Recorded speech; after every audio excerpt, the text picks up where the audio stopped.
my view, no building should just be transported or imported from some other place. It should grow out of the organic soil, out of the earth. First of all, Daniel Libeskind is a Polish citizen. I'm from Poland. I was born here. I was reared here. My culture is basically Polish culture, Polish Jewish culture.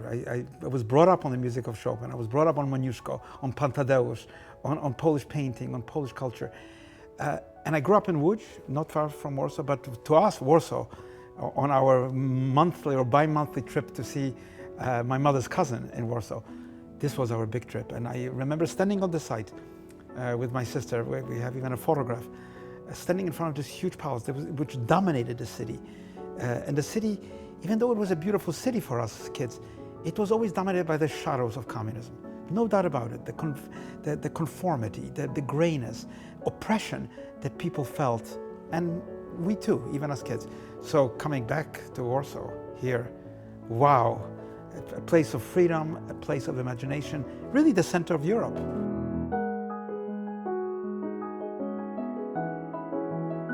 To build Zlota, that's an amazing circle.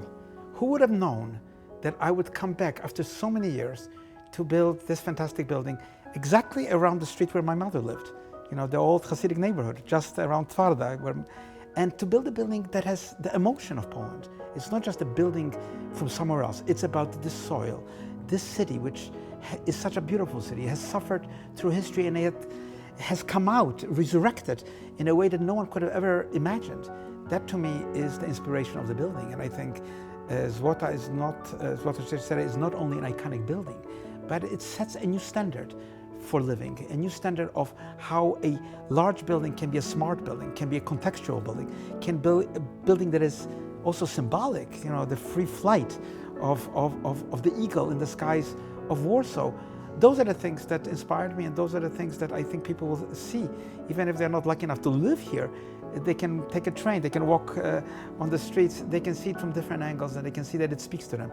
It's a building full of emotion, and that's what inspired me also.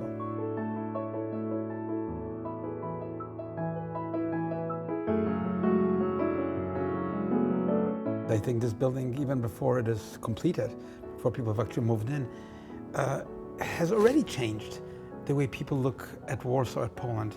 It has changed it in the following way. First of all, it shows that there is something beyond this monument of a previous era in which Poland was in a different state, in a kind of shadow of itself.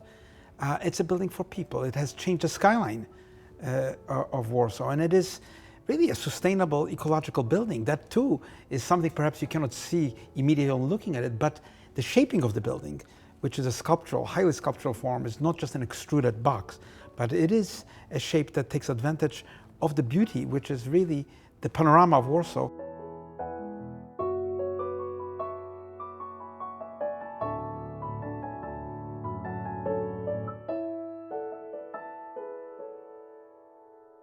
I've often thought that architecture very often is thought to be an abstract art. Infrastructure, metal, steel, concrete, windows. Sometimes people think about it like about a commercial product, a car, you know, a washing machine, a big engine, but that's not architecture. Architecture is a cultural entity. It has to communicate a story. It's in the story of the city, in the story of what the city is. There's also a spirit of the city, and I think without that emotional connection, and what is the story of Warsaw? What is the story of this building? You can see it in the way the building rises, in the way it's shaped, in the way it opens Warsaw in a very different way from just a block. And therefore, it's a story of the future also. It's not just a story of the past. We know today that we cannot just increase the carbon footprint. We can't just add to the ecological disasters by building buildings that have really no thought about longevity of a building, robustness of a building, the power and the economy of energy in a building. So the building, it's easy enough to make a glass facade and let it go at that. But we have to take account of heat, of temperature, of what is the best environment for people who live in a building, and use smart technologies in order to minimize the negative effect of big buildings. Now this building, and I think generally buildings that are smartly built, add to the coherence of a city in our time because they create a high density in the center of the city where you don't need a car, you have public transport, where you can walk to all the facilities, where you have all the great cultural and fun things to do in the evening. So a sustainable city is a city of high density in my view. And to build a sustainable high density building requires different new technologies. Technologies which probably were not even available when I started working on this building. But of course the panelization of the building, the character of glazing of the building is closely designed with the ideal conditions to minimize the carbon footprint and maximize the pleasures and maximize the energy, positive energy of the building. And in general, the patterning of the glazing and the paneling of the building is also an aesthetic means to make the building have a scale that is very human, reduce it to the human scale. Such big buildings often have an anonymous scale. When you look at the patterning of this building, you see the individual aspect that enlivens and complexifies the notion of the size of the tower. So it's a large tower, but it has a very much a human scale. In a building of this sort, it's not just a building to live in, it's a community. It's about people spending their time here. So amenities are not an extra, it's not a footnote added to the building. But having a 25-meter pool is certainly part of a healthy lifestyle.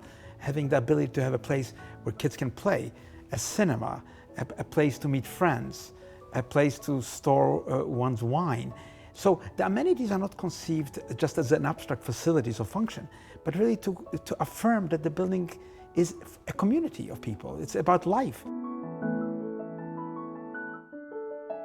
I think Zlota definitely sets a new standard for what a residential building is in Warsaw, in Poland. And not only that it is well built, not only that it has high-tech, smart technology in the building, not only that it has infrastructure that is really working into the future, but the very respect for the individual.